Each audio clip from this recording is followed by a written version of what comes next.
and welcome to the Inclusion Revolution here on Eastlink. I realize the first thing you're asking is, where's Harv? And that's a reasonable question, because you've never seen the Inclusion Revolution here on Eastlink. That's because it's a new show, and we're here to tell you a little bit about it and some of the future episodes that we're going to bring to you. First of all, I guess I have to introduce my cohort, Paul Goulet, and Paul produces the show. I guess if we were Regis and Kelly, you'd be Gelman. I'll be Gelman. That's right. Only if people know who that is. I needed a little help with that because I still thought it was Kathy Lee, but right. You corrected me. That said, the Inclusion Revolution is coming to you from Eastlink because we are a community that cares about persons with disabilities. And we are persons with disabilities ourselves, Paul and I. So we've come together to bring you a show today that we think is really important for you, your family members, the people you work with, the people you play with, your kids, their schools, their teachers. I guess I mean everybody in our community. So what is the Inclusion Revolution, and what are we telling you to stick around for? Well, first of all, besides my sparkling personality, which sort of I like to bring out in front right away, but the truth is we're here because we have a story to tell. We believe that Nova Scotia, which first of all has the highest per capita incidence of persons who self-identify as living with disability. What that means in plain English is that more people in Nova Scotia than any other province in this country say, yes, I have a disability.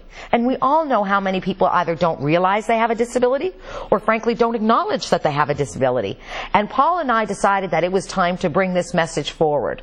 But the Inclusion Revolution is not just about getting together and say, wow, there's a lot of people with disability here in Nova Scotia.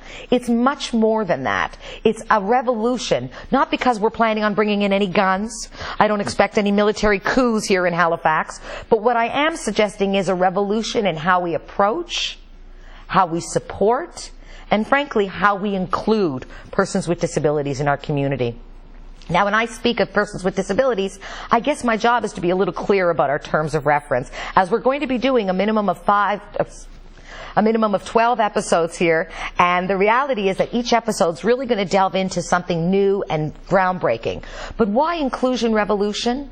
Well, first of all, we do believe that there are some cutting-edge best practices across Canada that we need to look into, talk about, and share with you, our viewers here on Eastlink.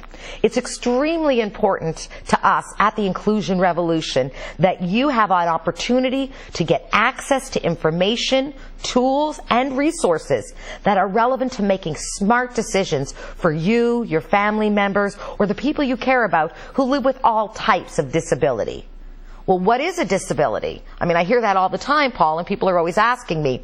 And I guess to talk about disability, we really have to say that we as a show and as a whole message, the Inclusion Revolution is really including all persons with disabilities, whether physical, whether mental, emotional, invisible, and when I say invisible, that means something we can't see. Crohn's, colitis, cancer, hemophilia.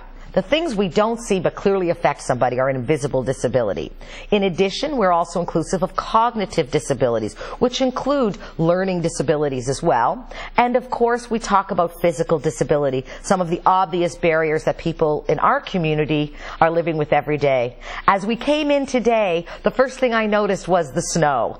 We barely got in, Paul. I mean, We were struggling. Maybe it was the bad high heels I'm wearing. Please don't zoom in. They're not that nice. But the truth is, imagine a person who is visually impaired or who uses a wheelchair attempting to walk on those sidewalks. I always say they look like they're in Cirque du Soleil with one foot in front of the other trying to do the high wire act. So you can appreciate that it's the little ways that we think about disability and the barriers we put in front of persons with disabilities, which is what a handicap truly is. Often, Paul, I find people are really confused by the terminology handicap. They believe that is the person's disability. The disability is not the barrier. Most people who use a wheelchair know exactly what they need to get from point A to B. The real handicap is that person who chooses not to shovel the snow and instead create the high wire act instead of the width. And that is truly the handicap.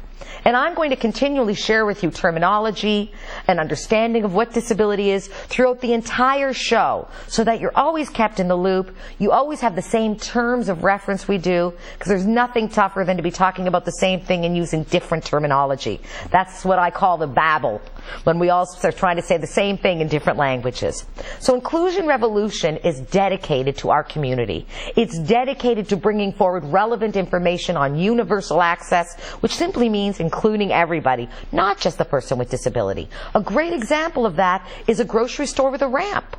That ramp is extremely helpful to the person who uses a walker or perhaps a wheelchair or a cane, but it's also helpful to the moms with the strollers and the kids in tow and people who are carrying lots of bags. I mean, by no means does creating an inclusive environment mean it's exclusive. And I think that's an important message here on the Inclusion Revolution. So we're excited to tell you more about what we do, what we're planning to do, why we think you should be tuning in every single week on Eastlink on Monday evenings at 9 p.m. 9 p.m., which is very nice time, although I think my favorite shows are on that time, but we'll work it out. Find me, tape me, I'm interesting. And so is Paul, and so are many of our guests that are upcoming. So Paul, tell me, when you think of revolution, what comes to your mind? Well, the first thing that comes to mind is kind of a Che Rivera revolution, a taking up of arms. Great T-shirts. Yeah, great T-shirts. Yeah. But I also think that the revolution is change. It's change and it's forward thinking. So what aspects of Inclusion Revolution do you think will be moving forward? Well, I think when I talk about that revolution again, I think it's great that you said we're not taking up arms, because I think Eastlink might get a little nervous. But the truth be told, what we're really talking about and what's really important to us, and I hope to our listeners, is the concept of looking at things differently. Disability, the number one barrier is not handicaps like sidewalks like we talked about, but the number one barrier is stigma. The way we view disability, the fear of disability. Often people talk to me. I do a great deal of training, as you know. I'm a disability awareness training for the audience that doesn't know. And I go across the country and I train corporate, public sector, and private sector from across the board on disability awareness and inclusion of persons with disabilities.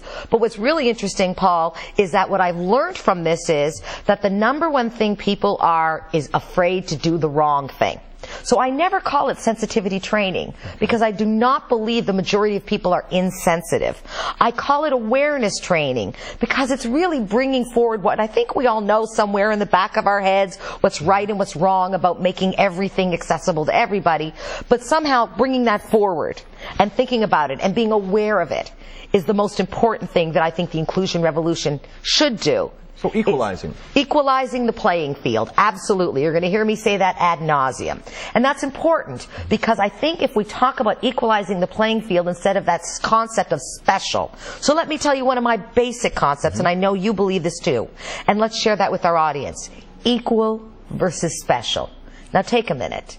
Is it fair that I can get into the same library and access the same book as anybody else, or if I'm in a wheelchair and I can't get into that library to access that same reference book, is it special treatment that I get to that book, that I get access to that building, or is it equal?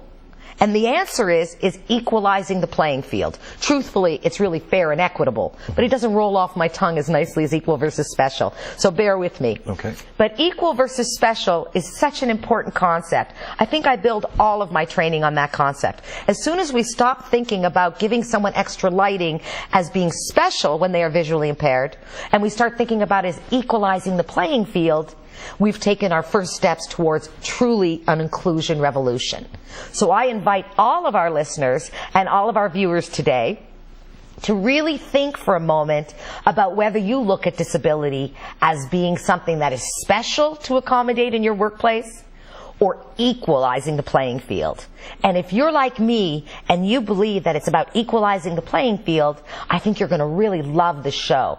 And if you don't believe it's about equalizing the playing field, and there's a lot of special treatment going on, then I really recommend you listen and you challenge me. Because the Inclusion Revolution is not just about you sitting at home and watching a show. It's actually very, very engaging. First and foremost, we certainly send you to our inclusionrevolution.com website, which we're going to tell you a little bit more about later. But that website is going to be a portal of all things disability related. And we expect you to reach beyond this show and say, I want more information, I want to do more, or I want to teach the people around me more. If you're an educator, utilize this show, utilize our website and all of our partnerships and links. The most important thing to remember, and I want to share this before we come back, is that the inclusion revolution is a revolution that you are invited to be part of. Paul and I are the beginning, but you are the next step. And we invite you to join us every week on Eastlink for the Inclusion Revolution. We'll be right back.